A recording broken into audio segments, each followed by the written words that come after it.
I hope you all had an opportunity to see Barbie. If you didn't, because there might have been a lineup, she'll be here for 3 days. So she'll be here throughout the symposium. So I encourage you to go and see Barbie. A reminder that the app is very important if you wish to ask questions of our panel. And the icon, once you get the app, is Slido. And there's a little microphone there, illustration as well. So when you go download the app, you move on to the Slido icon and the microphone, click on it, and then you ask your question, and then we'll process that and pass it on to the moderator. So in this first session of the symposium, we consider the critical importance of risk assessment in enhancing aviation security worldwide. And our moderator is Steve Birdie, Chief of the Aviation Security Policy Section at ICAO. Steve has been with the section since 2001, and he actually began his aviation career in 1986 with the United Kingdom's Air Accidents Investigation Branch.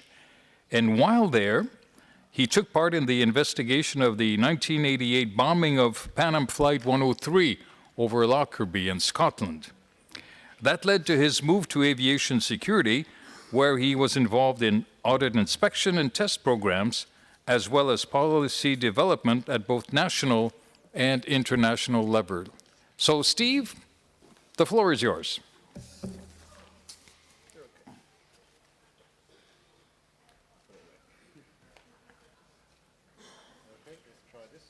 Is it working? Yes. Oh, great. Thanks very much.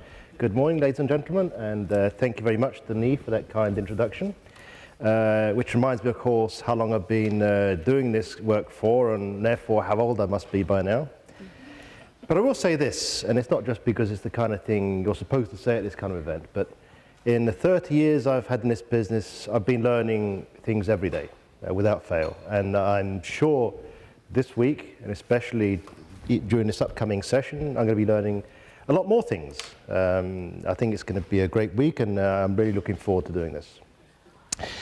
We have a great session in store for you here, starting with this panel, which has a great variety of experience, expertise, and knowledge from all parts of the world, representing small countries, large countries. We have North America here, Caribbean, Europe, Asia. Lots of expertise here, and also I can see among the audience. In fact, it reminds me of a story I once heard, and I can't guarantee its authenticity, but according to this story, there was a young speaker who was giving a presentation at an event a bit like this, but it was on as a conference on emergency preparedness and disaster recovery. And his subject was contingency planning for floods. Before he started, he turned to an older speaker sat next to him and said, "Do these people understand this subject? I mean, there are a lot of experts here. What is it like, this audience?" So the older speaker, more experienced guy, turned to him, looked at the audience and said, "I think they're going to have a pretty good understanding of what you're going to talk about. For example, you see the old guy there, the one with the long grey beard, the white robe, carrying a stick? You might have heard of him. Goes by the name of Noah. Apparently he knows a thing or two about floods." And similarly, I can see here we have a lot of Noahs, a lot of very experienced people, and so we're looking forward to this discussion. We want it to be an interactive discussion, and so as Denis has mentioned, using the app, we want it to be fun, enjoyable, interactive, and informal. So please ask us your hardest questions, or ask the audience. I can point hard questions to them. So on that note, please allow me to introduce speakers to you, starting with Peter, Casey, Noah, Mark, and Yonaha. And so I'll allow you to introduce yourselves in a bit more detail. You have the bios in the program already, but starting with Peter, perhaps if you could introduce yourself and say a few words to set things off. Good morning, everyone. Thank you, Steve. It's a pleasure to be invited by ICAO to participate in this session here of risk awareness. In fact, I am from Antigua Barbuda. It's 108 square miles, and it's from the Caribbean, and we have approximately 100,000 people. And so when Steve spoke about small states, we are relatively small. We pride ourselves in having 365 beaches, one for every day of the year. Our main industry is tourism, so I'm inviting all of you that when you would have left and gone back to your respective, you could come to Antigua and Barbuda and vacation. I would emphasize, and I want you to make note, that our main industry is tourism. And as such, you have the cruise tourism and the airlift in terms of which is crucial. And we have just built a new airport 4 years ago, and so we are now looking to holistically put the hotels together and so forth. So at the end of probably next year, we will be having one of the most robust tourism season. Let me say that this program today, this symposium, is indeed timely. I think it's a step in the right direction because I am here, notwithstanding, like Steve, feel a little bit here in the business for a long time, but I also know that I'm going to be able to learn something, not only from my esteemed panelists here, but from you. And so I look forward this morning for us to interact so that we could enhance and to ensure that civil aviation, which is all of our business, we make the risk awareness more viable and to see how best we can ensure that we keep our states as safe as possible from those who will particularly want to do harm to civil aviation. Thank you very much, Steve. Sure. Thank you. Thank you, Steve, and thank you, ICAO, for having me come today and to sit on this panel. My name is Casey Talas. I am the first Chief of Staff of the newly established National Vetting Center in the United States. And I've had about 15 plus years in a security and vetting space and mission, ranging from various departments and agencies in the United States. And I just came off of serving as the Director for Security Screening and Vetting at the National Security Council. I am also encouraged today to learn, as we talked about some of the new ideas and innovations that we may have as we talk about risk awareness, management, and mitigation. I think what I have seen in the last 5 years is that we have started to leverage new technologies in multiple spaces to be able to call through data, to present ways to identify risk in a more proactive manner instead of reactive. And so I look forward to the dialogue as we discuss how we can continue to think of new ways to identify and mitigate the risk. Thank you. Thanks, Cassie, and thanks very much to Steve for introducing me as Noah. As Steve has been around for even longer than me, I guess this makes him Methuselah, but I'm very pleased to be here on this panel as I'm here in two roles at once. As you'll see from the biography, my current job title is Head of International Aviation Security Policy and Regulation at the UK Department for Transport. And clearly, policy on aviation security always needs to be based on risk. No risk, no need for security. We can all go home much easier.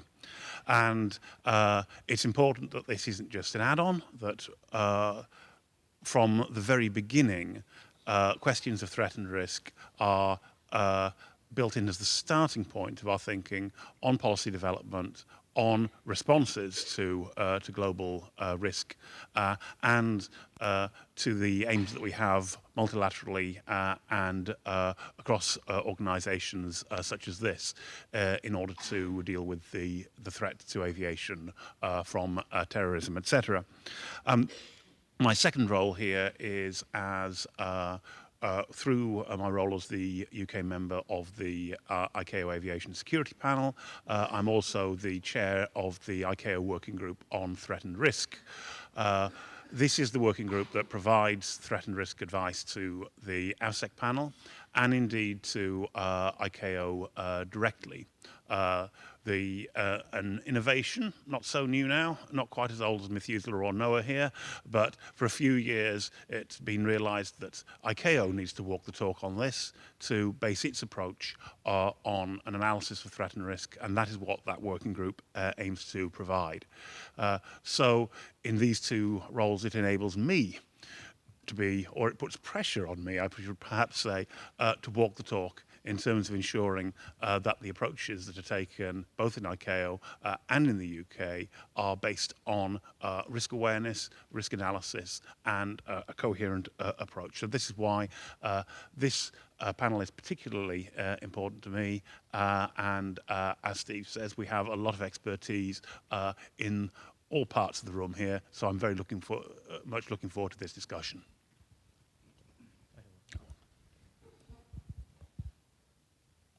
Thank you very much for introducing me, Steve. Good morning again, everyone. My name is Ryu Yonaha. I'm a section chief of Aviation Security Office, Japan Civil Aviation Bureau. I think I am too young to come here, so I wonder if I'm at this position. But it is my great honor and pleasure to have an opportunity to speak at this distinguished gathering. As a description of my biography, I have spent my working life mostly in the region of safety operations side. So I suppose I have the least experiences engaging in the security side among this member. However, for those who have less experiences like me, for those other than the professionals, it is important to take part in the various aviation security meeting or activities or efforts for a better understanding about security culture and increasing security risk awareness. And also, this would be very effective as a way of retaining security conditions at high level. For a step up robust security culture, not only those concerned with aviation security, but also anyone who have a relationship with aviation should be encouraged to get involved. Each and every person is a key piece of fostering security culture, and achieving success will be led by assembling each piece like jigsaw puzzle. Our session time is so limited, but I would be pleased to be able to share my experiences with you all. Thank you.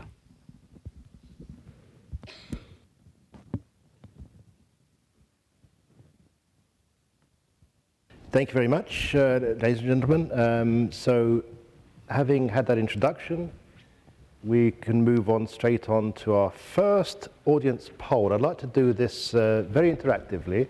We have the technology and we should use it. It's going to be much more fun and enjoyable and useful for everyone if we can get everyone involved. So as Denise said, please do download the app if you haven't already done so. It just takes a few seconds. And then using the app, it enables you, first of all, to cast a vote in the various audience polls we're going to have.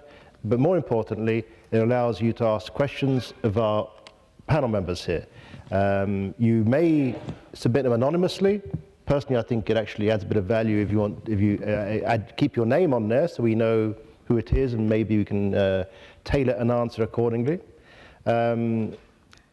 Similarly, yes, when you do submit a question, you can either submit it for the panel in general, in which case I suppose we can decide who's the best person to answer the question, or you can direct it at an individual or one or more individuals as you wish. So please do. I really would like this to be a two-way conversation, not just up here talking. So the first audience poll question is, how does your organization define AVSEC threats? And there are a number of choices there. It's multiple choice. No wrong answers, so please feel free to express an opinion. and give us something here. The more votes we can have, the better. And then we'll come back to these a bit later on and discuss the results of these polls. So the first question we already have prepared is about the risk context statement. I'm not sure whether Noah wrote any books about his exploits, but Mark certainly was a key figure in the development of ICAO's aviation security risk context statement. So I'd like to direct the first question to him. Mark, can you tell us a bit about the ICAO aviation security risk context statement and what it is, how we can use it, what it's for, any insights you can share with us on this? Okay, thanks, Steve. Yes, certainly.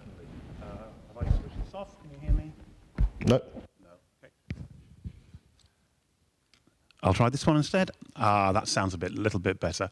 Okay, yes, thanks very much, Steve. So I guess the reason that this question has been put in my direction is, as I was mentioning earlier, I'm the chair of the ICAO Working Group on Threat and Risk, which is the custodian and kind of a collective editor of an ICAO document called the Global Risk Context Statement. It's available on the ICAO site. It's a published document. There will probably be brochures explaining a little bit about it dotted around the symposium if you can find one of those. But I'll explain a little bit about the history of this.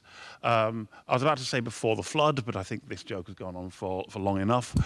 So I'll say that for some time, there has been a diversification of the threat to aviation, in particular since 2001 and the events there where we faced a variety of attacks, aircraft used as a weapon, artfully concealed explosives in clothing, and the use of manpads, man-portable air defense systems, against civilian aircraft in quite short order, and a very rapid development of the threat facing aviation, and increased difficulty among states and industry in working out how to deal with this and how to prioritize doing this.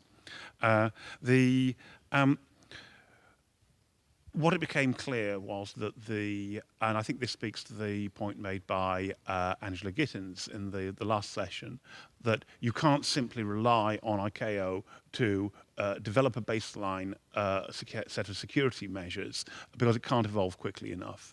And there needs to be prioritization by all entities in terms of what they do above and beyond a strong baseline. A strong baseline is necessary, to be sure, but it's not sufficient. And there is indeed a requirement within Annex 17 for states to conduct a review of their measures in relation to the threat. The trouble is, for all this time that this requirement exists in Annex 17, there's no guidance or no help given to states actually to fulfill this requirement. So the concepts of risk assessment within the ICAO standards, to be honest, fell into disrepute to a certain extent. There are about 6 standards within Annex 17 dealing with aviation security that refer to the conducting of a risk assessment, but at no point does the Annex even define what a risk assessment is. So conducting a risk assessment started to become seen as a code word for you don't really have to do this, which was not at all satisfactory. So in order to assist this process, this document called the Risk Context Statement was developed. And it does 2 things. Firstly, it provides a snapshot of the threat to aviation grouped by kind of category of threat. So passenger-borne IED, person-borne IED, I should say correctly, conventional hijack, aircraft used as a weapon, attack by missile, attack by RPAS, things like that. And for those who have read it already, and I hope there are quite a few of them, the thing that tends to gather the most interest is that it has a kind of league table of threat types, sometimes known as the Table of Terror, which was the first attempt to get some kind of priority. As you'd expect, person-borne IEDs come at the top of this because they've been involved in so many threats. Below that, there are things like cargo, vehicle-based attacks, and things like that. But also what the document does is it provides a commentary on the development of each of these threats, on the vulnerabilities associated with them, and suggestions for potential additional mitigations beyond those in Annex 17 that states might want to think about applying. It doesn't prescribe anything. It's a risk analysis document rather than a document about measures. But rather than just make this entirely a top-down process and say to the world, here you go, here's our view of the state of the threat, what it also does is include the methodology that we've used, which is trying to disaggregate the threat to aviation into all conceivable threat methodologies, go through them, analyze them on the basis of likelihood, how motivated terrorists are to do this, whether there is attack planning that is known about, how easy it is to do, on the basis of consequences, aircraft used as a weapon, clearly, or IED, which could destroy an aircraft, clearly have very high consequence. Some other attacks have much lower consequence, but can still be disruptive. And then what mitigations are available and what could be added. So anybody can use that methodology. It's nothing particularly brilliant or new or original. Those who deal with safety regulation will find it familiar, except it's got this additional, slightly more uncertain question about threat, which is always the bit that is quite difficult. And so it provides a global analysis of the threat to aviation on the basis of what's going on in most of the world. Again, this is a bit of a top-down approach because it's kind of handing out information, but the point is it needs to be complemented by a kind of on the ground and from the bottom up approach, with all individual entities conducting their own risk assessment. So using the information contained within the risk context statement, using the methodology in there is the best way to do it. It's a bit like a muscle, you strengthen it by using it. So if you haven't already done this, please find out about it, try it, give us feedback, and give us comments so we can continue to improve it, and that this will help all entities to be able to use it effectively and conduct their own risk assessment. So that's quite a long answer to a short question, Steve. I'm sorry about that, but I hope it's informative and sets some background. Yes, thank you very much, Mark. I think that's been a very interesting answer and helpful. And I can see already, in fact, from some of the poll results, we can put it up on the screen, which was the question, how does the organization define AvSec threats? We're just waiting for it to come on, and there it is, our first Slido poll result. And as you can see, the use of the risk context statement does indeed make the podium, although in bronze place, not far behind information from other government entities.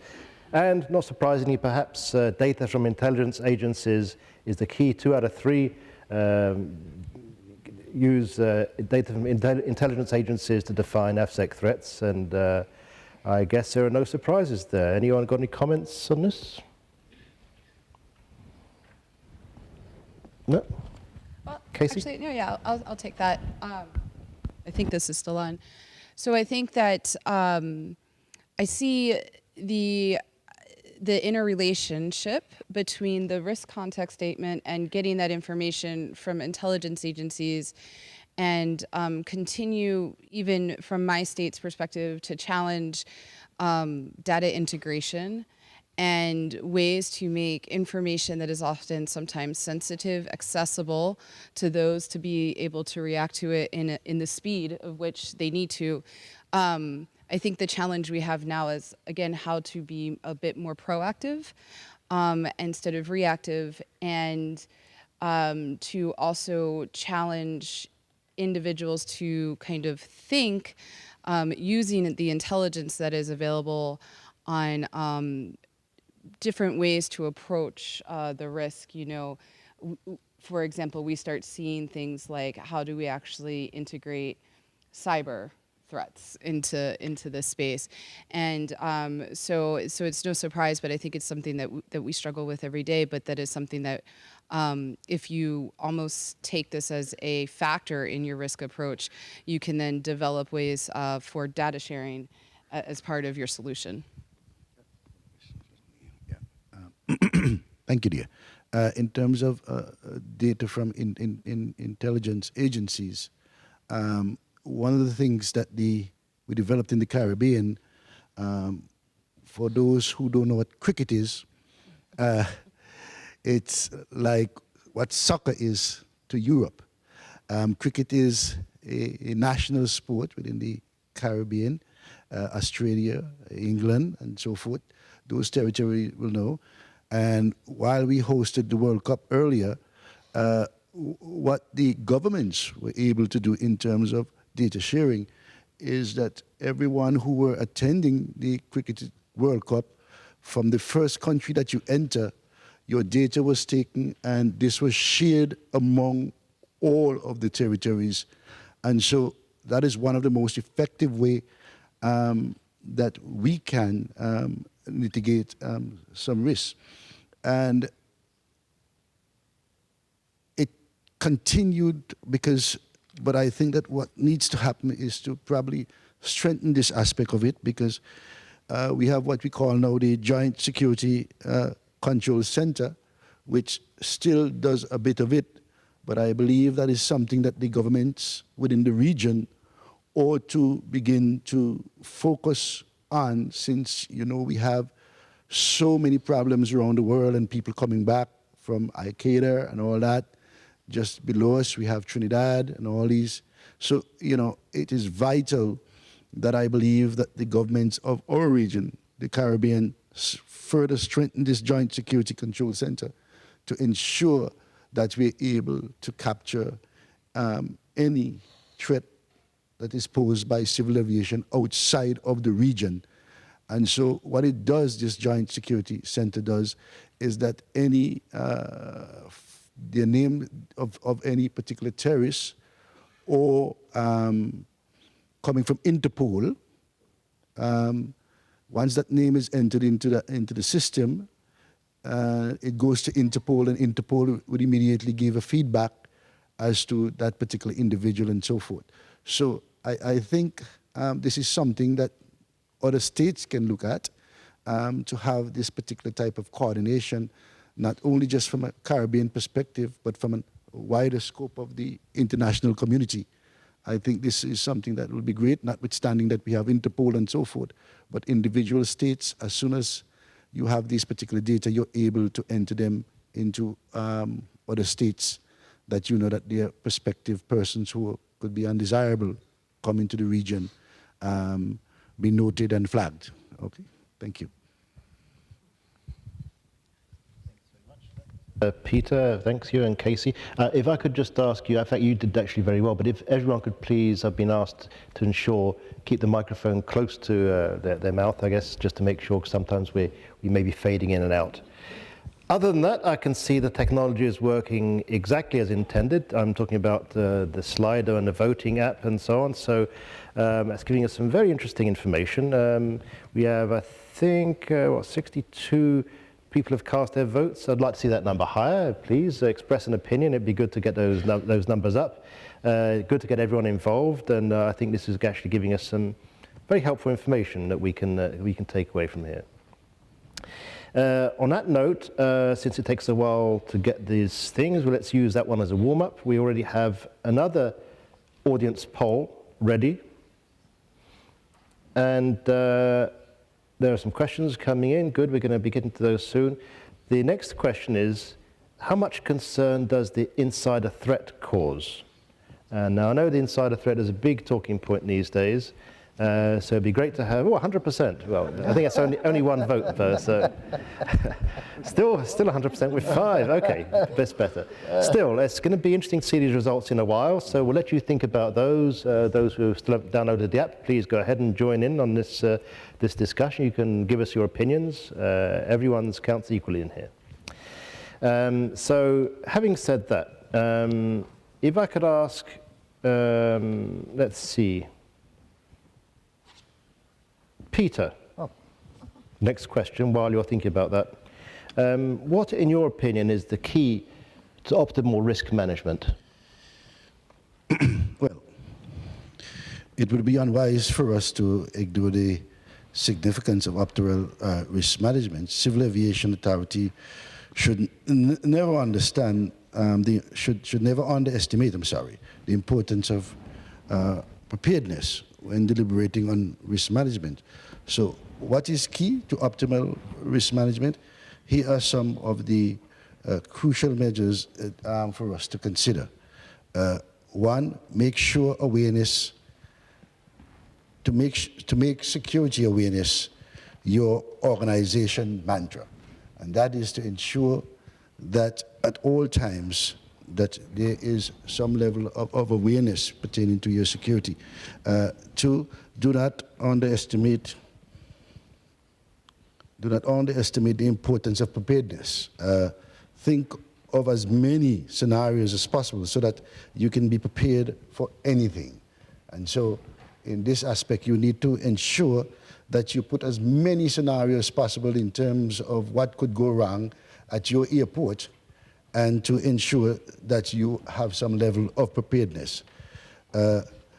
Directives should be well expressed, clearly communicated, whether one operates a top-down or bottom-up approach. And this is very vital. Sometimes we as technicians and called experts have to realize that the level of people that has to conduct and carry out these particular operations on the ground level needs to be clear, and we need to be precise as to what it is that we expect them to do.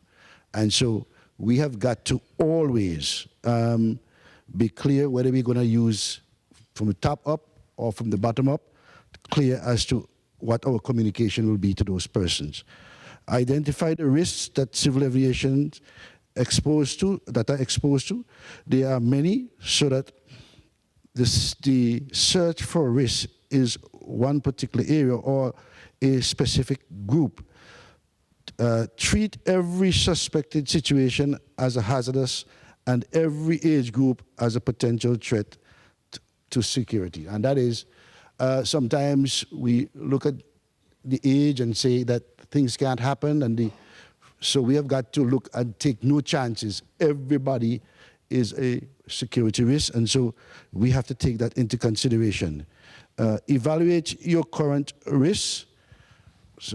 Evaluate your current risks, standards to see whether they can deal with potential threats, and think of ways to reduce possible negative impact.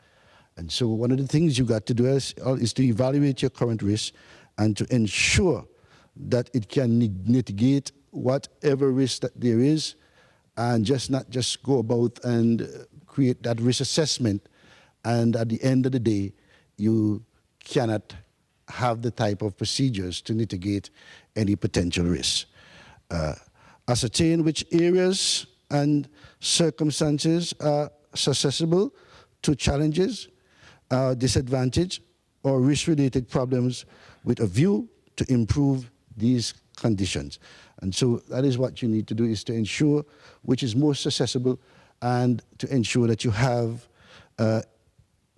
operation in place to mitigate any potential risks. And the key one that I figure, there are two key ones, which are quality control. And the key word is quality, which should meet all the necessary requirement of civil aviation system. And so quality control, as you know, play a major role in terms of your background checks. All that is important to ensure that persons that are going to come into your system are well, as we will say, checked out in terms of ensuring that they pose no threat to your civil aviation, whether they have committed crimes and all that. And so, because this is a major aspect in insider threat, and so quality control is one of your most important elements of civil aviation that you need to ensure that you mitigate that insider threat aspect, as we spoke about earlier. And accuracy. It is important that the risk management, that everything is reported and communicated, written or verbally, should be correct. When I was taught that when I joined the security force some years ago, that one should always adhere to a written or verbal instructions. And so we must ensure that whether it is written or verbal, that we are correct in what transpired. And so this means that the optimal security risk management is an imperative and not an option. So these are some of the risks you can look at in terms of what is key to the optimal risk management and to enhance that aspect of it. So we could have a further discussion as to if there's any other aspects that anybody can think of. Thank you very much. Hello, thank you very much for that, Peter. I suppose it'd be rude since we have here, among others, the chairman of ICAO's work group on threat and risk, and as I mentioned before, key player behind ICAO's development of the aviation security risk context statement. Do you have anything to say on that, Mark? Yes, thanks, Steve. The answer we've had from Peter is really quite comprehensive, so I'll just touch on a couple of aspects of this. Firstly, and I think the most important thing, this is where I thoroughly agree with Peter, is the importance of thinking broadly. What's important are not just the risks that we've thought about, it's the ones that we haven't thought about, and that actually need people just to stretch their imaginations a little bit onto what the unforeseen things are, and often do what's sometimes called red teaming, put yourselves into the shoes of the terrorists and think, well, what would they do? How do we actually stay one step ahead in the game as far as they're concerned? And part of doing this is making sure that you're using a variety of sources of information for this.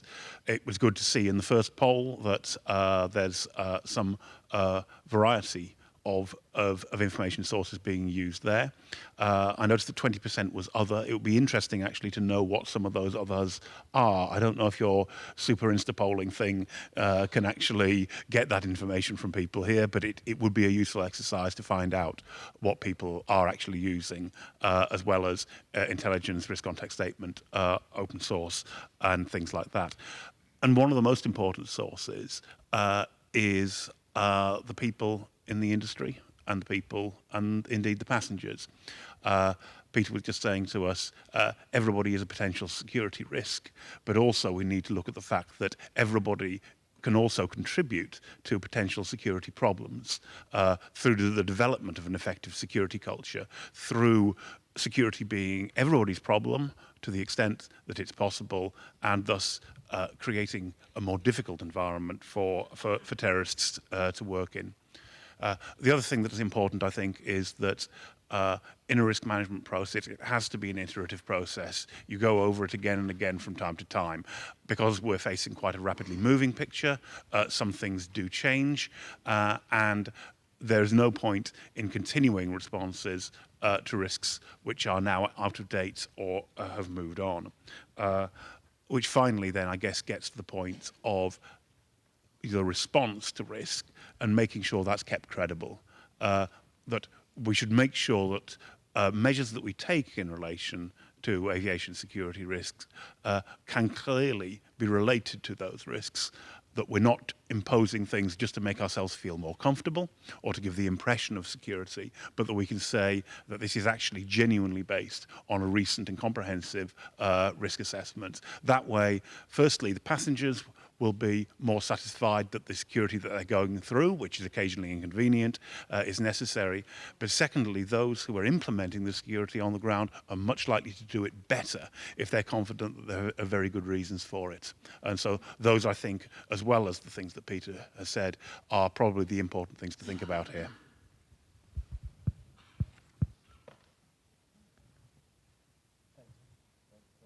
Thank you, Mark. I see everyone is doing a good job of speaking slowly. Just to remind everyone, since we do have simultaneous interpretation going on, to keep at the same good slow speed we're on now, which is helpful to everyone. This is a very important question. Is there anyone else who would like to say anything about it? I'm seeing Jonahan is around the corner there. Anyone like to say anything on this? Casey, yeah? Yep, okay. Okay, that's great, but I'm sure we'll have more discussion on associated matters with the poll, the audience questions that can be posted. Remember, anything else that you'd like, especially also a particular person to respond, you can specify who.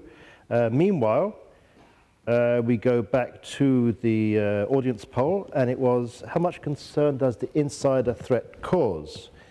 And not surprising perhaps, because there's been a lot of discussion about this particular issue.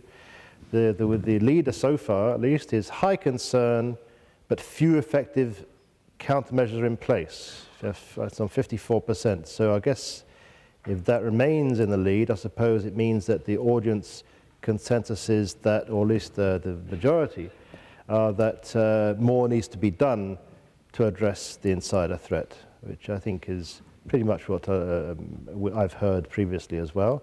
Secondly, high concern and countermeasures are in place, which is good. We know there are countermeasures, also scoring well. Low concern, not surprisingly, has a very low score. And bottom of all, no one thinks there is low concern and therefore few countermeasures are in place. Okay, any comments on this?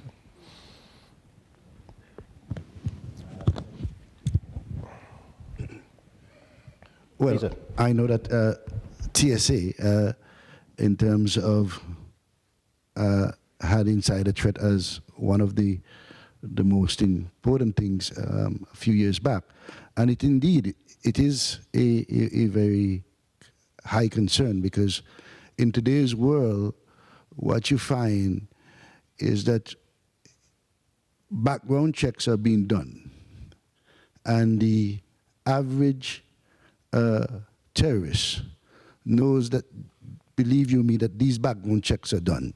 And so that what they're doing now is to hire persons who are clean, because the first aspect of doing these background checks is to ensure that there's no police record on certain individuals.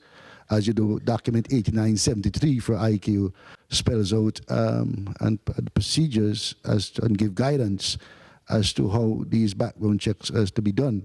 But I think that it's up to states also to put other mechanism in place, notwithstanding what document 8973, and to do a further in-depth background checks, especially when people are being hired at your airport. Let me share an example for Antigua Barbuda, when we've been audited by ICAO, sometimes by our friends doing inspection on TSA. When they look at our background checks, they are pretty well satisfied and commend as to the depth in which our background checks are done. What we do is that we go all the way back, even to in high school. Who are your friends at your home? Who visits you on a regular basis, and so forth. These are things that you need to capture, especially in today's world when, like I just said, that the known terrorists and persons who wants to do harm from civil aviation are recruiting people with very clean records. And so they will enter your system, but they are there for a particular reason, and what we will call sleeper cells sometimes. And so when criminals, whether it be drug, whether it's narcotics, whether it be terrorism, these people are already in your system and they're supposed to be clean. And so what we need to do is to ensure that we have more robust background check, as not just only to see if there's no police records, but to ensure who your friends are, from going back to school, what it is, who you associate with, and all that. In that way, you'll be better able, from a state standpoint, from a civil aviation standpoint, to make a better judgment as to who is coming to work in that particular area of your airport, which is considered high risk. And so that is one way I believe that if we as international experts should look at, not only just for our states, but also to provide intelligence also, because it's very important. Because for us, those persons who migrate from other countries and come to work in our country, Antigua is considered the metropolitan of the Caribbean. And we need to ensure that from wherever you come from, that the background checks are thorough. And so that we use sometimes Interpol to provide that type of investigation from other countries, and to get as much information as possible before we allow you to work in our restricted areas of our airport.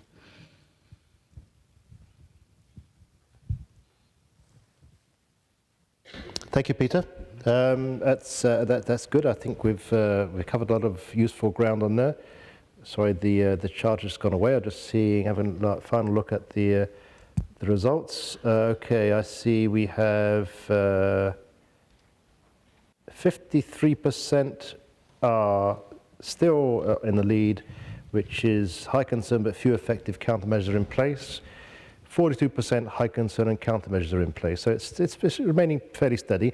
And I'm glad to see that we've actually got over 100 exactly now, voters. Just to clarify, because it may not be immediately obvious for those of you using the app for voting, you need to click on Slido in there, and then you get the option. You'll see the screen will come up, and it will ask you where you want to vote. So within the app, you need to click on the Slido symbol, and then you'll be able to cast your vote as well. And I'm glad to see numbers are going up, and hopefully we'll continue to get more and more good responses. Okay, the next question we have prepared before we go into the audience questions, which are going to be a little later on, so please continue to prepare and submit those to us. This, I think, is a good question maybe for Casey. We have all sorts of information coming from all sorts of places, as we could see before. We have just a few limited options. But in a large country, like the US, for example, there are many agencies involved, there is information all over the place, and someone has to sort through it, decide what is valid, what is not, what's useful and what isn't, and how do we deal with those huge amounts of information to get to those nuggets of useful information which we can act upon and take notice of. So Casey, can you give us some, since you're involved from the screening of persons, in terms of background checking side, perhaps from that perspective you can give us a bit how you think this contributes to the overall risk management process. Sure, thank you. I think this is also timely to follow on to the discussion that Peter was just talking about, and talking about trying to see who's in front of you pretty plainly. So one of the things that I think many of us may struggle with is the amount of information that we may have to be accessible to us, and that ranges from open source, online media, social media. I think we're overloaded anyways in our daily lives with our news feeds. And then sensitive information collected by our law enforcement personnel, by our intelligence agencies. And there are, rightfully so, in place also policies and laws and regulations to sometimes keep that information a bit separate. And so what we have done is try to figure out a way to facilitate the cross-communication of that information so that we can pick out proverbial that needle in that haystack, but actually at least get all of what we think are the needles into a needle pile, and then take out the one that we are looking at. And so in that approach, it really is about trying to take it from two sides. Historically, we have tried to take the threat first and then identify people who fit into that threat bucket, if you will, people who maybe would be associated directly with a known threat, and then just look at them, like you said, Interpol, or maybe people who have had these backgrounds of question. Where that puts us at a disadvantage, though, is it does not allow us to think of that unknown threat. It does not allow us to think beyond what we have seen in the past, and does not allow us to get ahead of the curve. So what we have to do is also take those out-of-the-box thinking, take the intelligence reporting, the idea of that threat, and kind of keep that in the background, and then start looking at it more as a person-centric based approach. So what we do is we look at it from the perspective of there is an individual who may be entering into the to the travel space, and we then look to see if anything on that individual may actually have information on them, to then put them in front of a trained person to investigate and to review their information. In this approach, you are then looking at an individual, and we are currently allowing all of that sensitive information and intelligence to stay back with those agencies that have it, so that those protections can be in place. So we go and ask the agency, can you please go through and run this person against your information? And then they can present to us, and very rudimentarily, almost in a red or green light situation, that, hey, we believe there's information on this individual. We've leveraged technology to easily just bring some people to the top. And then we have a trained specialist, a human review, to say, okay, let me put into context what this person and their background may be. And then after that, then provide assessments to the proper adjudicators or authorities that need to review that person. By doing this approach, we've allowed the risk question to kind of stay as a secondary. And so we are not only relying on a current threat that and the list of people we believe are associated with that threat, but we're allowing to have a person possibly be identified associated with just information, and then we can look at them in the context of the threat. This new approach of thinking is not something that has just happened, it's evolved, and we've really leveraged the technology to do that, at least in the United States, to allow for law enforcement and intelligence information that may be sensitive to be utilized in a way that we can look at that and then allow somebody who is on the ground to know that there may be something about a person in front of them. I think that this also allows us to be a little bit more adaptable when new threats are emerging, and allows us to tune our background checks, if you will, to be a little bit more flexible, because we are not only looking at one thing, we're able to look across all. So really, in summation, the way that I would challenge the group to think about is how are you able to leverage the data you have and strengthen your partnerships across your various departments, and how can you facilitate that information to be merged together, but not in a way of taking all of that information and putting it together one place, but how can you independently access that information and then those who kind of rise to the top, if you will, are then looked at. So it's a bit of a new approach.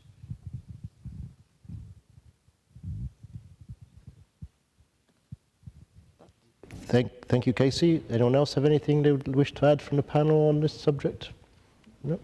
Okay, great. I think that's a very, very good answer. Thank you for that, Casey. So on that point, the next question we have, what is the relationship between security culture and risk awareness?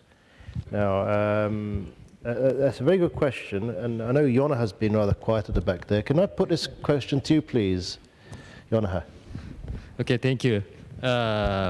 It's my turn.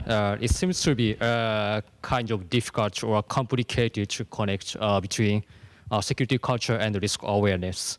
But today, I'd like to introduce one of our problems and its measure for reference.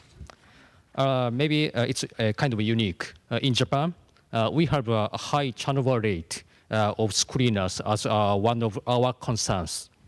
What do we do about the relationship between turnover rate and risks? Our situation is so complicated. The air carriers have the responsibility for conducting security screening for the passengers and also cabin baggage and checked baggage.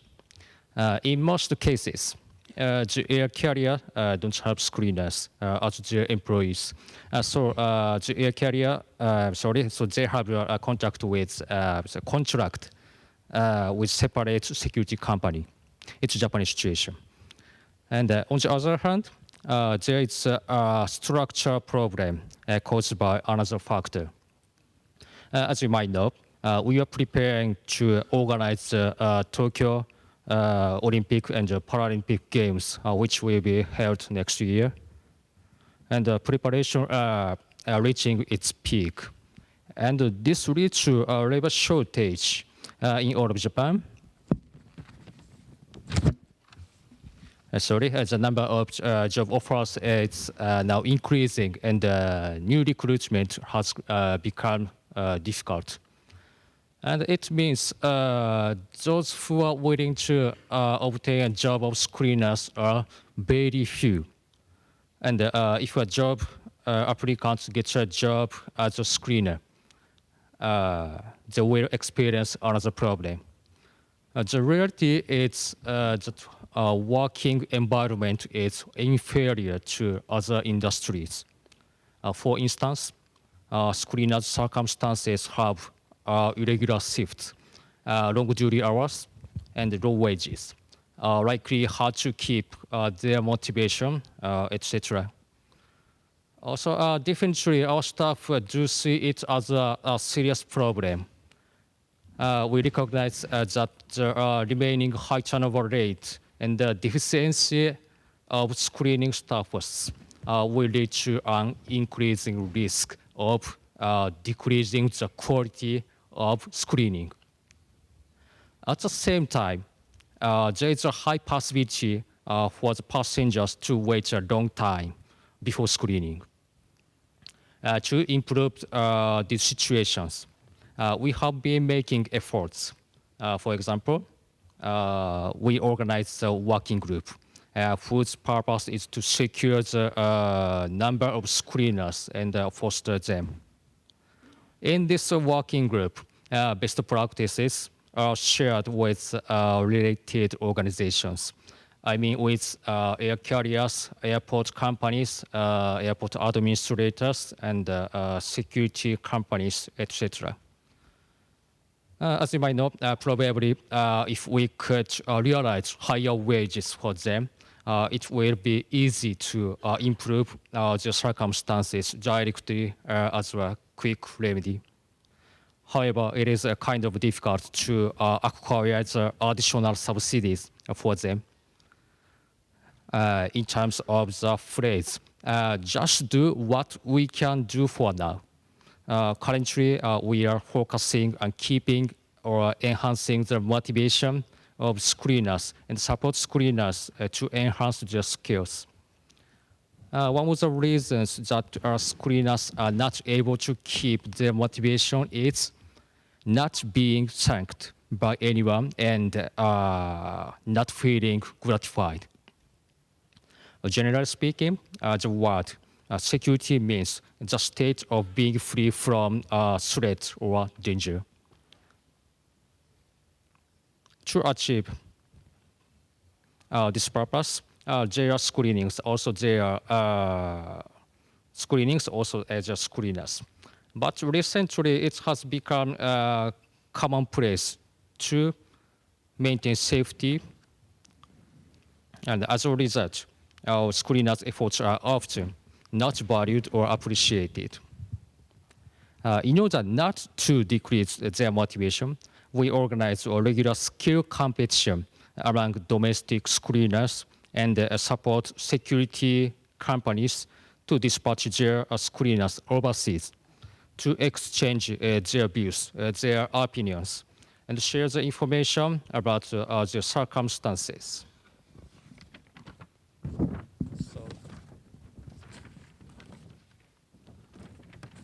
We, on the regulator side, often do this, but we consider that screeners doing it themselves is meaningful. These activities would lead them to encourage, to maintain or enhance their motivation, and moreover would lead to improve in their screening skills. And regarding screeners' support to enhance their skills, we have another effort. I mentioned earlier about our circumstances. In our situation, it is definitely important how to effectively foster security screeners with high ability of screening and processing. These measures I mentioned might have no immediate effect. Also, we believe that it is not enough to simply introduce expensive and high-performance equipment. And also, we believe that a small amount of intangible efforts can be an effective means to reduce risk. We are thinking these issues are part of security culture. Thank you.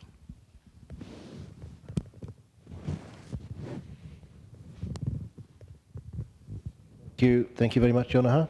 Does anyone else in the panel have something to add to this? Thank you, Peter.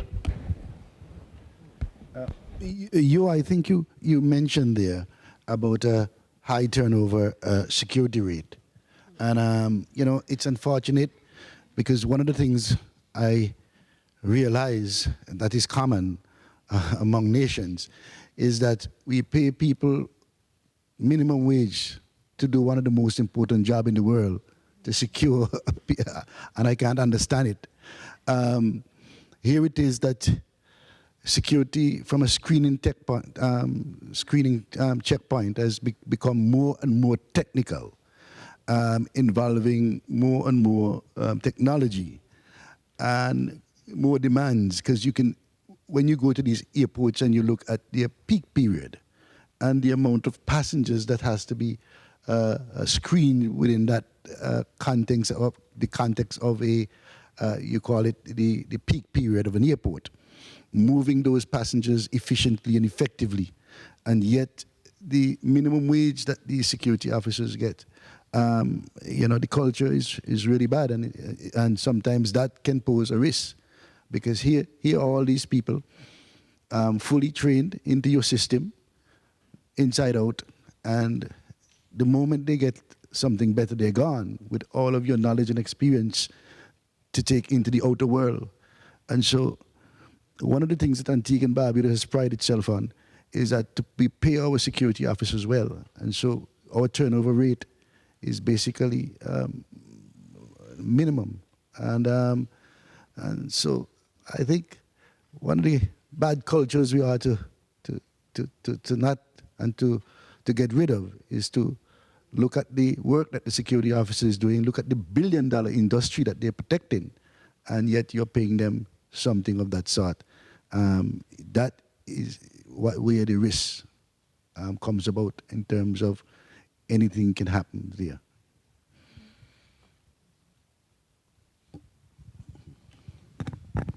You, Peter. Mark? Yeah, I think that's all very important. And and as Peter and Jonaha have just said, we underestimate the importance of the screeners and the operation of the checkpoint at our peril. One of the other things we can actually do to make the work of screeners easier and their life better is to make sure we're not, however, relying on them as the single line of security on this, that we need to make the aviation system a place where security starts from the beginning, long before anybody gets to the checkpoint, that it's a multi-agency approach, police, other enforcement agencies, other employees who are just looking out, making sure that correct rules are being followed, etc., etc., etc., are all participating in this approach, so that those who are kind of at the sharp end and the most visible end of the process, the screeners themselves, feel that they are operating in a friendly environment where other people are helping them with their task. I think that's one of the most important ways of doing this. There's lots of discussion about security culture in a general sense going on. There's been some very good guidance material created within ICAO on this question, which the Assembly in the next couple of weeks will be looking at, and I hope giving thorough endorsement to. But what it would be really useful is to get some practical examples of the kind that Peter was talking about where this has been done well, where a security culture change has been brought into effect, and so that we can all learn from this and make everybody on the security side's job easier, and also make the public feel safer about the question of travelling, that it's not just at the checkpoint and the slight annoyances that have there, but the whole system is geared up to making them feel safe.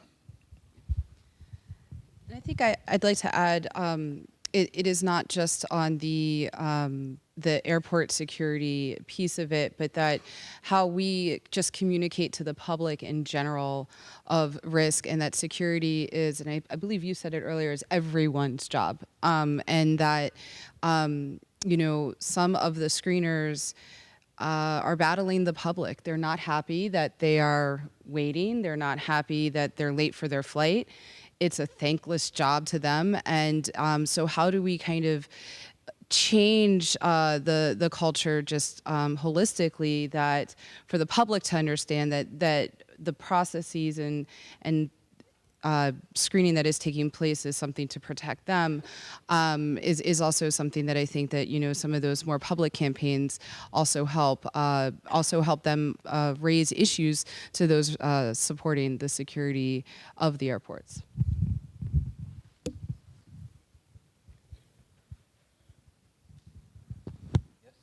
Thank you again for that.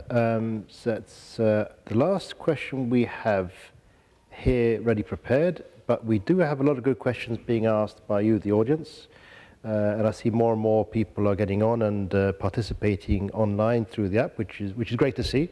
So I guess we can go to the first of the audience questions.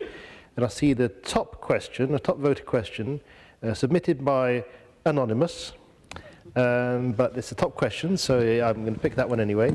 In terms of having a risk register, what is better approach in relative to national assessment against international assessment? Now, I presume the answer there is something along the lines of that both are necessary. Which one is more important, I guess, is maybe a bigger, complicated question, but who would like to have a go at answering as best we can that question for the audience? Risk register, what is a better approach, national assessment or international assessment? I have a feeling I see an arrow pointing to me on this one. So I think the important thing is to remember that aviation is a global industry, and to that extent, just as its units, its aircraft, its passengers are mobile, the threat is equally mobile and can pop up in almost any place. It's therefore, I think, particularly necessary that while there'll be specific circumstances to specific countries and particular regions in terms of the precise nature of the threat locally, it doesn't take very much for the threat to become highly mobile.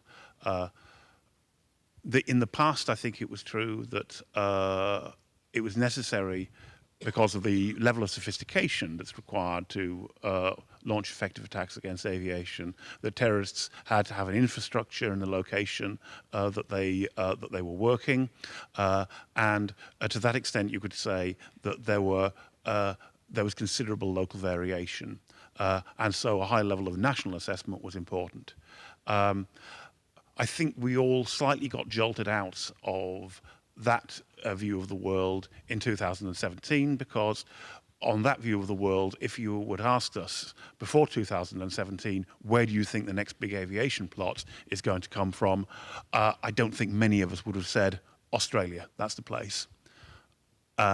It showed us that with the use of the internet to communicate instructions, with the use of the air cargo system to transport materials, explosives, components, not necessarily for the purpose of attacking that aircraft, but in order to facilitate attacks elsewhere, that the system is highly mobile. It means that an international approach to this is much more important because the threat is not exactly homogenized, but it does mean that the basic pattern of which the biggest risks are is much more in common across all the world, including parts of the world who might previously not have considered themselves to be at such great threat.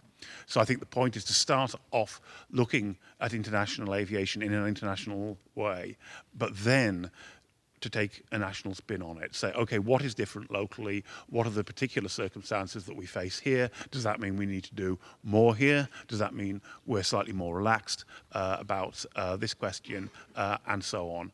But I think that that would be, that starting off at the international level is really quite important on this.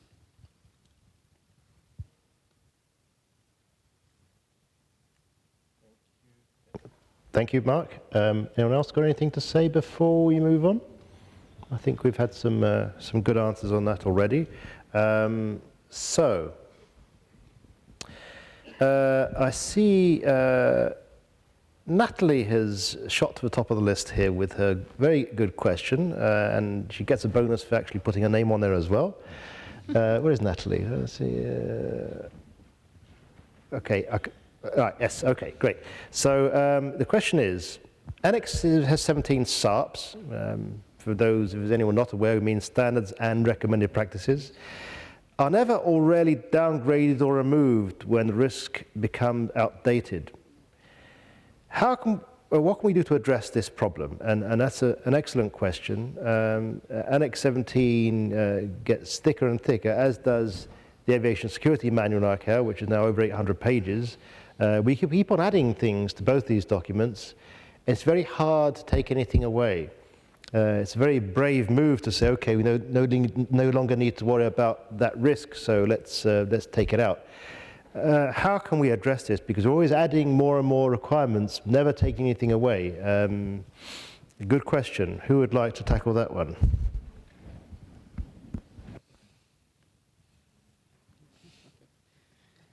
Somebody else. Maybe it's a too difficult question, but Let me Peter's going to have a go. Thank Let me you. just have a go at it. At the end of the day, you got to look back to come forward and to see what transpired before. And so it might be wise to ensure that you keep some of these Annex 17 SARPs in, standard operation procedures, to ensure that those problems that probably comes up later may be the same problem that would have been in Annex. And if you took it out, sometimes we forget so quickly, and then we start to do new things again in terms of putting new standards together when we had something there before. So I think as it gets thicker and thicker, yeah, but the fact remains is that we have solution to problems already. And so once it stays in and new ones pop up, let it get thicker, because that is the way we're going to get safer.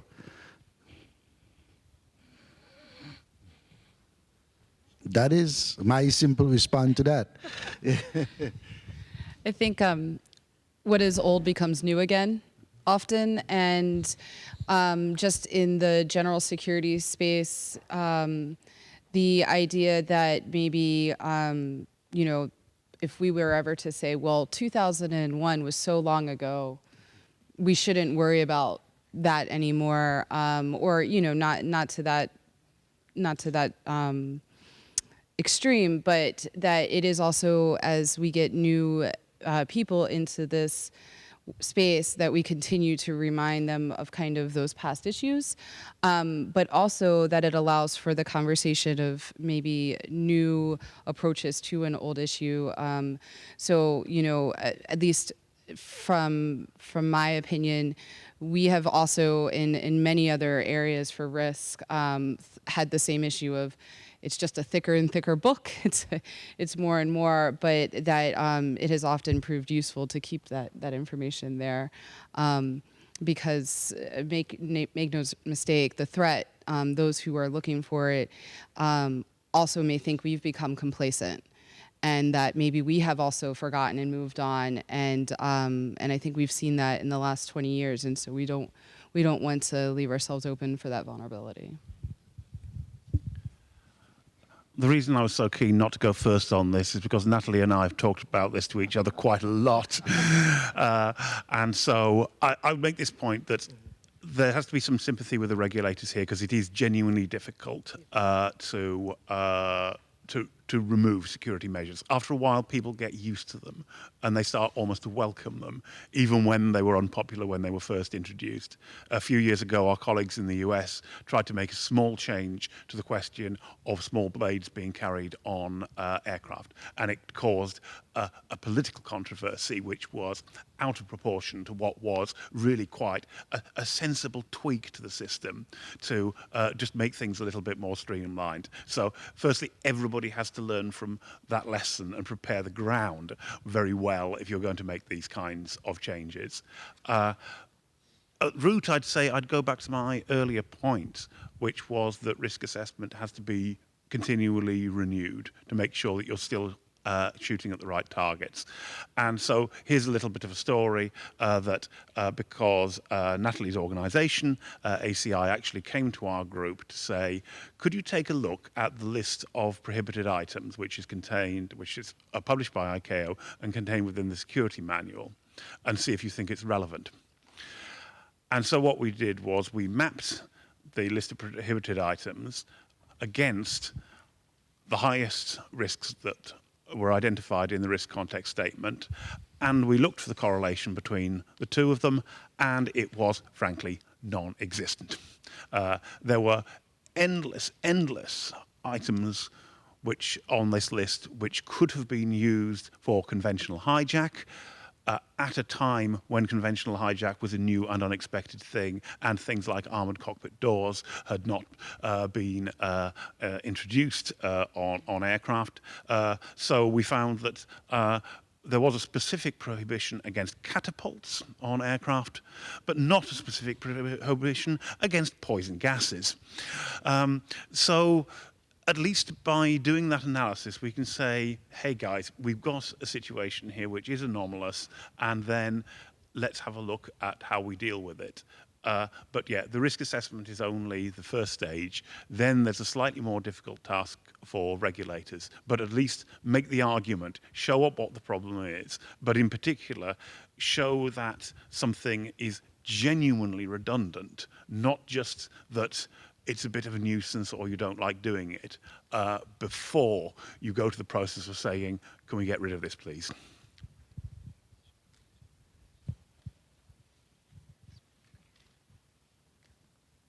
Thank you, Mark, also for adding to this discussion.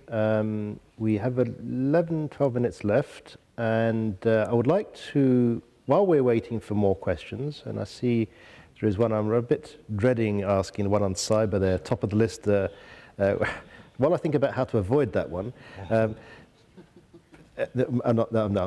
just joking. Perhaps we can go to the next audience poll, which you can begin working on while we're carrying on discussing the other questions and answers we're getting. And the final audience poll is, was that a spoiler saying it's a final audience poll? It's coming. Audience poll. The technology has been working perfectly up till now, and here it is. Of course it is. But not, okay.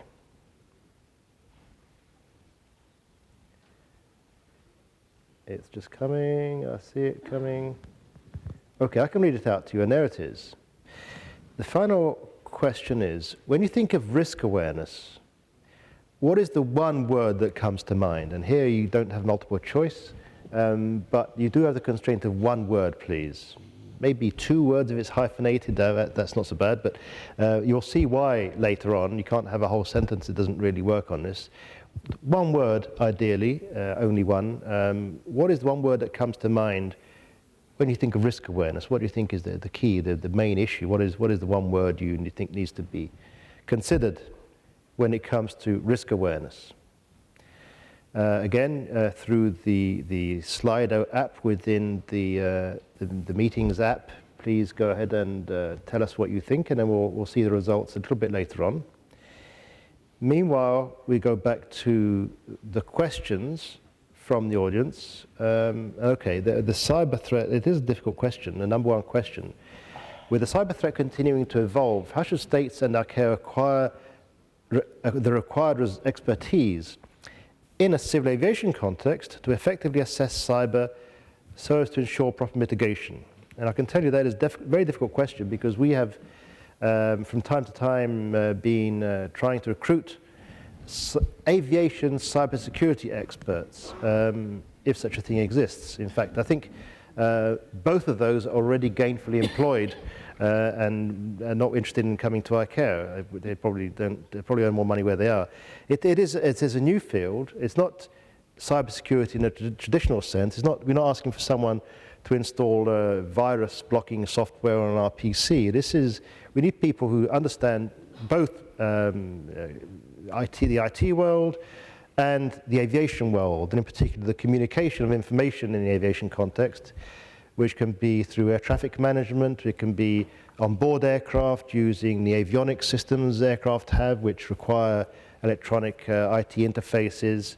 And of course, it involves all the equipment and technology which is based at the airport. How do we find someone who can deal with all that? Well, if someone can find out, please let me know, and let me know who it is, and we'll get in touch with them, because it really is a tricky one. But I guess I've kind of partly answered that question, which I didn't mean to do, but has anyone got anything to add to that? Peter? I had a discussion with a professor, and ironically, Generation X, Generation Y, and Generation Z. That is how it's coded. Generation X is the people like us, mid-60s going to the 80s. Generation Y is called the 80s to 2000, the millenniums. And Generation Z is the mid-90s to present, which are my grandson, who is about 6 years of age, who you give him a cell phone or computer. I heard his mother yelled at him 2 days ago because he got on the cell phone, and he was able to get through her password and did some ordering. So the fact remains is that this generation Z is quite technological savvy. They are born into this industry of technology, and as such, they are able to do a lot of things that we as Generation X can't and could not do. And so what I think, Steve, we need to look for one of those Generation Z.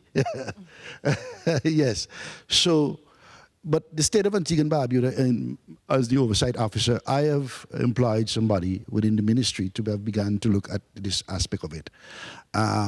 Yes, we cannot come up with a particular right way of creating, as Steve quite rightly says, stopping these cyber attacks, because more and more the technology is moving towards cyber issues. No longer you have the manual way of doing things. It's all about computers. And so once you're going to move towards that aspect of it, it has become more and more difficult. Somebody can hack into your, let's look at it, your electricity based, and you have a power outage, somebody hack into your control tower. And it is not even about anymore about terrorism. It's about holding you at ransom. So it is a money issue now. So if you don't, I'll hack you, and if you don't pay, then you face the consequences. But the fact remains is, Steve quite says it's a difficult situation, but we have got to, as aviation people, we have got to always come up with ways and means of ensuring that we counter these problems. So it's not even just for us to say that it's difficult, but I think that is something that ICAO should seriously look at and to see how best we can work around, because it is going to be one of the threats coming into the 21st centuries.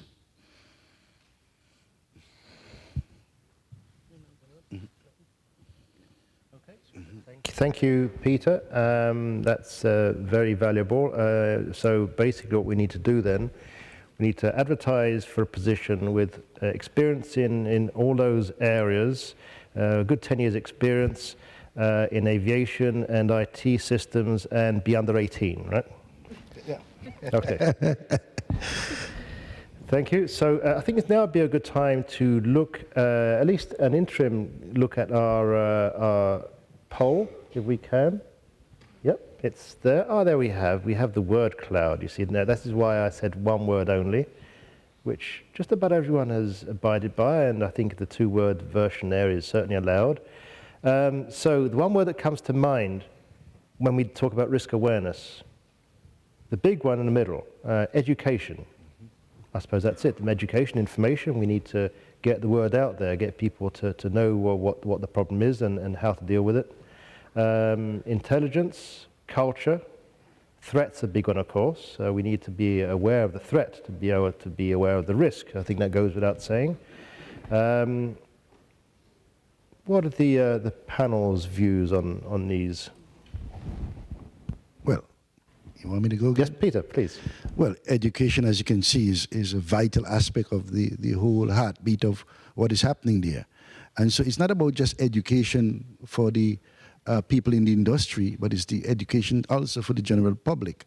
And so it takes a holistic approach in that aspect when it comes to civil aviation. Again, intelligence and that also play a role. Training is essential, and to identify the threat and to have the data for you to look at and to ensure that you don't repeat what transpired before. So when we say education, I'm looking at a holistic approach. I'm looking from those persons within the industry and without, and getting the general public involved in all private sectors too. Because it was mentioned in the earlier panel about getting the private sector and so involved. And these are things that we need to do, because we cannot do it alone as an industry. And I think that with education on a holistic basis, with all parties involved, we can achieve quite a safe and vibrant civil aviation.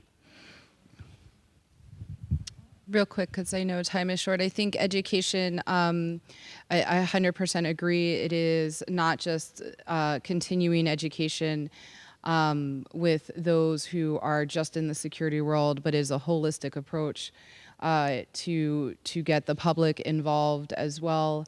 But I think that, I see culture up there, and I think that the culture becomes defined as we continue this education, as we continue the training, to where it becomes routine that somebody has a security first approach and mindset in their daily activities, and that also those who are in the security mission space understand kind of what their day-to-day interaction is and how it contributes to the security process. So I think that that I wholly agree with the education piece to this. Very much so. It's good to see the culture question there, as we've touched on a couple of times. And the repetition point is there, even though it's relatively small, though it's important. I'd add questioning, I think, in this point, and avoiding questions of groupthink.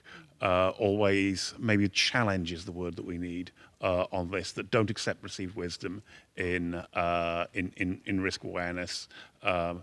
Always think about what if we're wrong.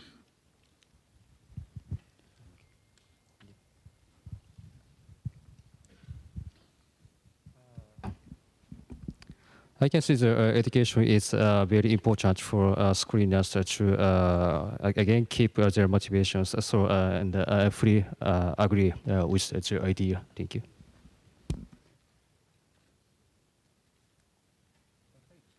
you. Thank you all for those conclusions on this. It's a very interesting tool, I think. The size of the word, of course, just in case everyone's not clear on it, is dependent on the number of people who have used that same word. The more specify a word, the bigger it gets, and it gets into nicer colors as well. So we have 77 votes. Please keep them coming, but I do have to wrap up here. From what I've seen, we do have a good awareness of risk management tools around here, including a risk context statement.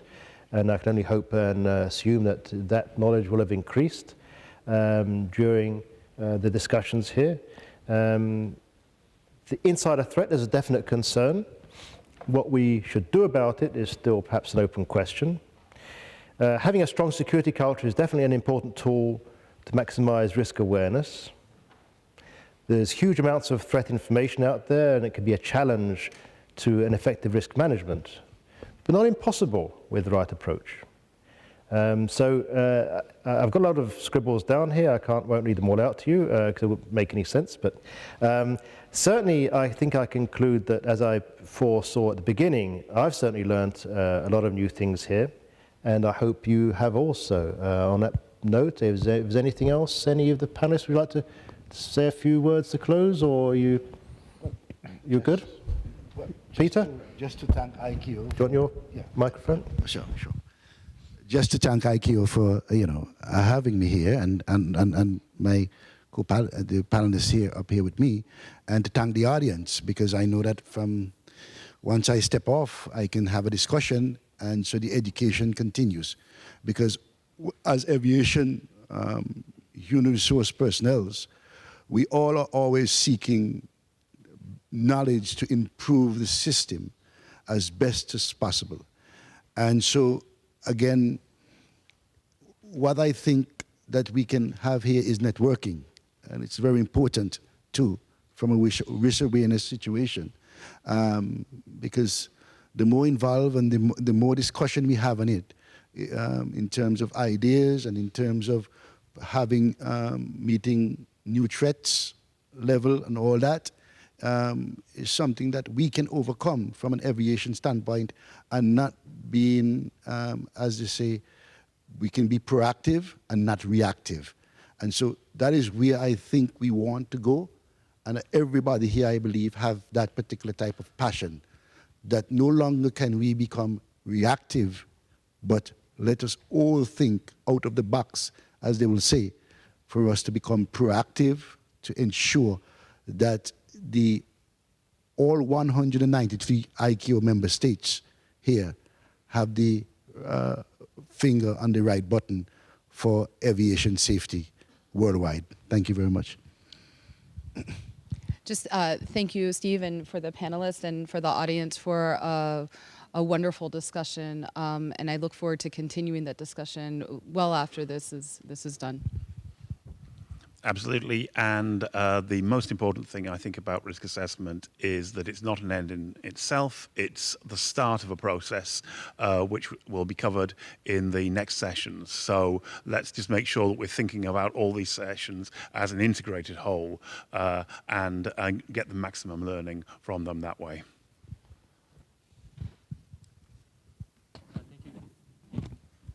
Thank you very much for giving me a good opportunity to speak at this stage.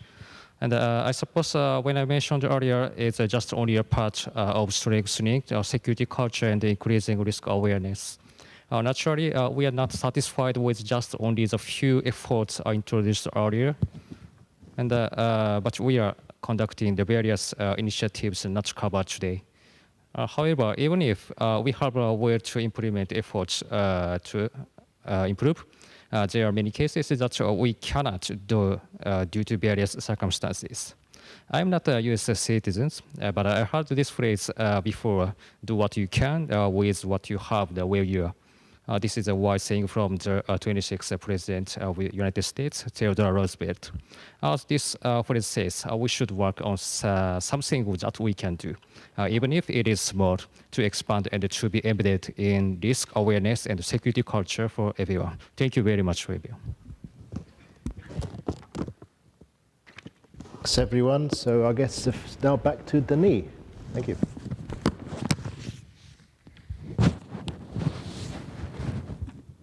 Yes, we can applaud.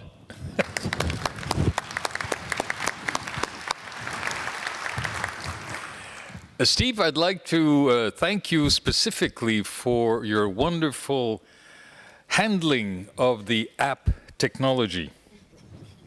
Now, I think you encouraged everyone to use the app not only for questions, but for the peripheral activities that can be done through the app, and it's a good model for the other sessions following this afternoon and throughout the symposium. So thank you very much for that. And with the app, as you were mentioning, you can keep in touch during the event and after the event. So don't forget, those that have not done it, download during lunch.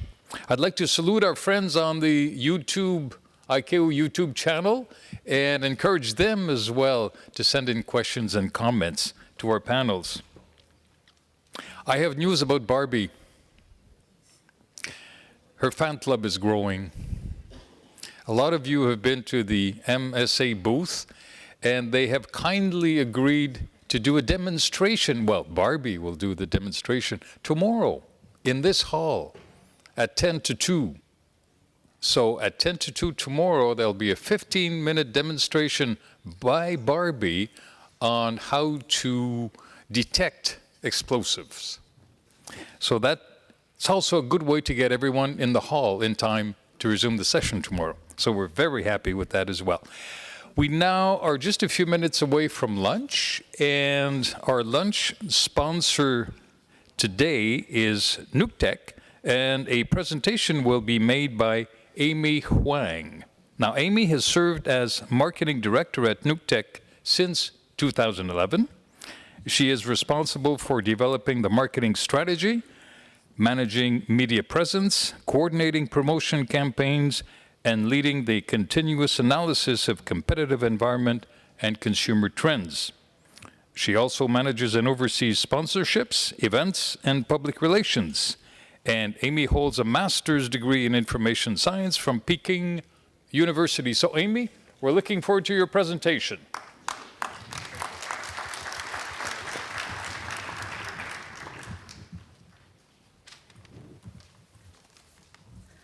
Well, thank you, Denis, for your kind introduction.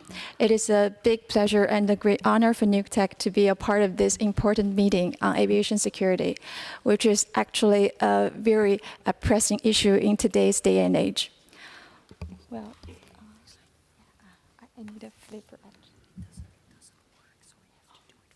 Oh, okay, all right. So, with the surging air travel and trade, the evolving threat landscape, and the changing passenger expectations going hand in hand, we are facing a changing horizon for aviation security. Well, according to the international, the page before. Yeah, that's right. So according to the International Air Transport Association, aviation passenger numbers are expected to double to 8.2 billion per year by 2037. Well, based on Boeing's forecast, world air cargo traffic will also more than double in the next 20 years. So airports are required to cope with this rapid growth with a relatively strained resources, like limited human operators, stringent operational requirements, and exacting business goals. They are all calling for airports to do more with less. And to make things even more complicated, incidents over these years have shown that airports remain a choice target for adversary to cause harm to society. And perpetrators are constantly seeking new ways, new threats to infiltrate into the aviation sector, whether it be liquid explosives, suicide bomb vests, underwear bombs, or IEDs implanted into the electronic devices. So they come in all forms and ways. To sustain the prosperity of aviation, no security could be compromised. So we have to find innovative ways to contain the evolving threats. Well, meanwhile, the demographic change of the traveler has given rise to the heightened passenger expectations for more comfort, ease, and differentiation. Millennials and the Generation Z are taking center stage now, and they are calling for faster, more convenient, and less intrusive passenger journeys throughout the airport. So it is imperative for airports to keep pace with the changing trends and in order to stay relevant and competitive. So faced with these challenges, concerted efforts are being made to turn the pressure into a driving force for aviation sector to further enhance its security posture. Under the leading efforts of ICAO, member states, airlines and airports, and also solution providers like Nuctech have cooperated consistently to blend innovative technologies, streamlined processes, and advanced data analytics all together to transform the aviation security to be more efficient, effective, and passenger-friendly. So with close cooperation, new technologies are now boosting detection capabilities without penalizing the airports or the passengers with intrusiveness, inconveniences, or long queues. And this is one. Yeah. So let's take the expanded application of CT, for example. The computer tomography actually has been widely used to screen hold baggage for long, but it is relatively new to the checkpoint environment and also for the air cargo operations. But it can detect shapes, densities, and atomic numbers of items, allowing for detection of threats concealed within electronic devices or bottled liquids. Thanks to CT, passengers are no longer required to remove their computers, phones, iPads, shampoos, or perfumes out of their handbags. With less divestitures and fewer trays required, the screening process has been greatly simplified and expedited, improving the throughput and reducing the long queues which have plagued airports for years. And the three-dimensional imaging also provide operators with unprecedented rich information and volumetric perceptions to tackle the problem of overlapping and the superimposition within bags. With the all-round views and 300-degree maneuverability, image analysis were taken to new heights. And with the help of automatic threat recognition, the application of CT could lead to quicker decision-making and sharper insights. When applied to air cargo security, the latest computer tomography scanner could also screen consolidated cargo within minutes, whether it be in unit loading devices or palletized configurations. There is no need to split up the cargo into small pieces and go through screening piece by piece, which is usually time-consuming and labor-intensive. Now, the consolidated air cargo CT scanner could provide three-dimensional imaging of the complicated cargo bulk, allowing the operator to virtually check its content from all perspectives. Automatic alerts of explosives and high-density materials could also be provided to assist the image analysis. Well, on people screening front, millimeter-wave body scanners have also gained traction around the world, making comprehensive pat-downs and bearable long queues a thing of the past. Automatic highlights of suspicious items are shown on the screen to alert operators for targeted secondary search, and generic pictures are employed to avoid the invasion of privacy. Latest solutions also allow passengers to go through screening in a more relaxed stance without the need to raise your arm or turn around. Only a brief pause would be sufficient to clear or stop a passenger for further scrutiny. On the horizon, well, terahertz technology is also coming to the airport. It is capable of covert or overt real-time screening of people on the move. Embedded into walls or floors, security inspection could be implemented so seamlessly that passengers won't even notice it. The unique strengths of terahertz may lead airport security into a more decentralized pattern. Instead of concentrating all the efforts on a single point, now airports can distribute their sensors into different areas, allowing the passenger screening to be done before the passengers even get to the checkpoint. And with advanced inspection, passengers could be differentiated and be subjected to more targeted security measures at checkpoints, allowing for quick processing of passengers with low risk level. And sensors aside, streamlined process can also play an important role to transform the aviation operations, the aviation security operations.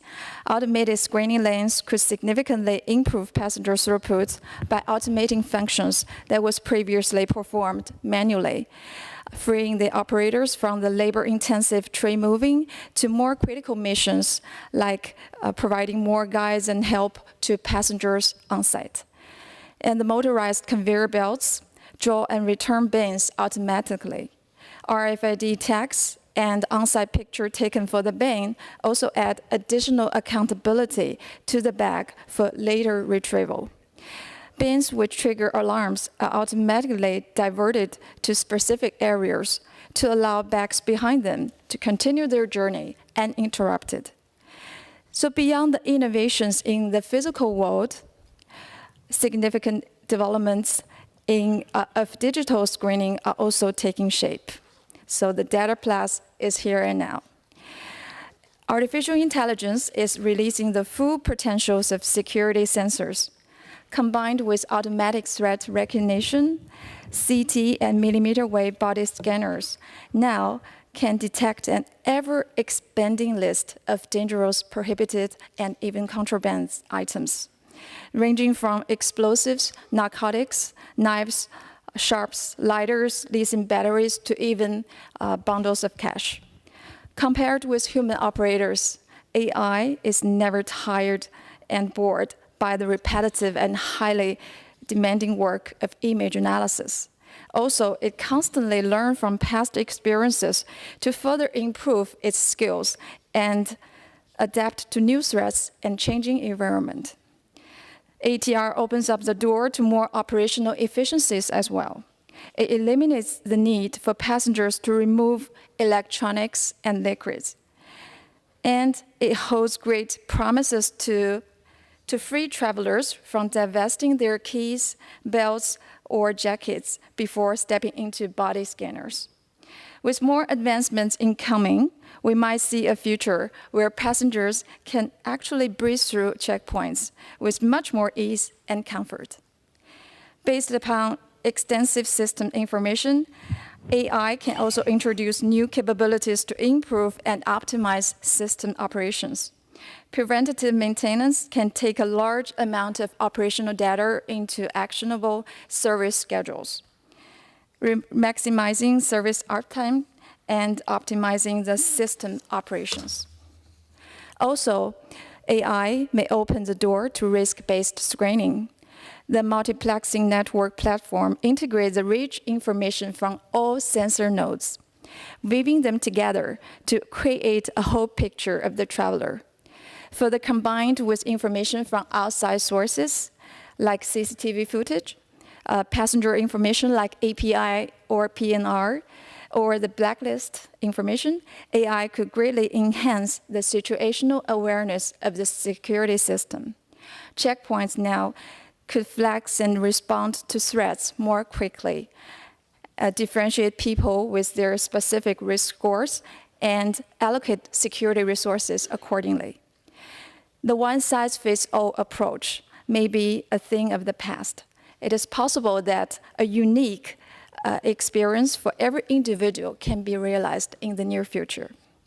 So as an active innovator of security solutions, Nuctech is dedicated to partner with global airports, airlines, and regulators to fully embrace the future of transformation and help deliver a more secure and streamlined passenger journey for today and future. And also, I would like to take this opportunity to extend our sincere invitation to all the guests, our distinguished guests here, to come and join our booth just outside the conference hall. Actually, I believe that actions speak much louder than words. So I think at our booth, you will see some of our latest innovation solutions in full action. I think they will speak much better, way better than me. So welcome to our booth anytime during the show. And without any further ado, enjoy your lunch. Thank you.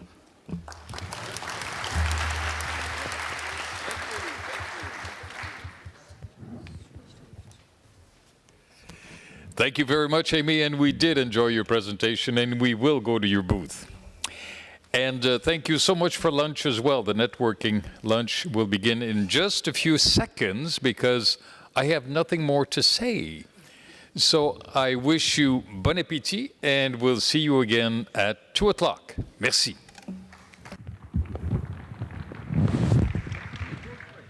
Oh, the family.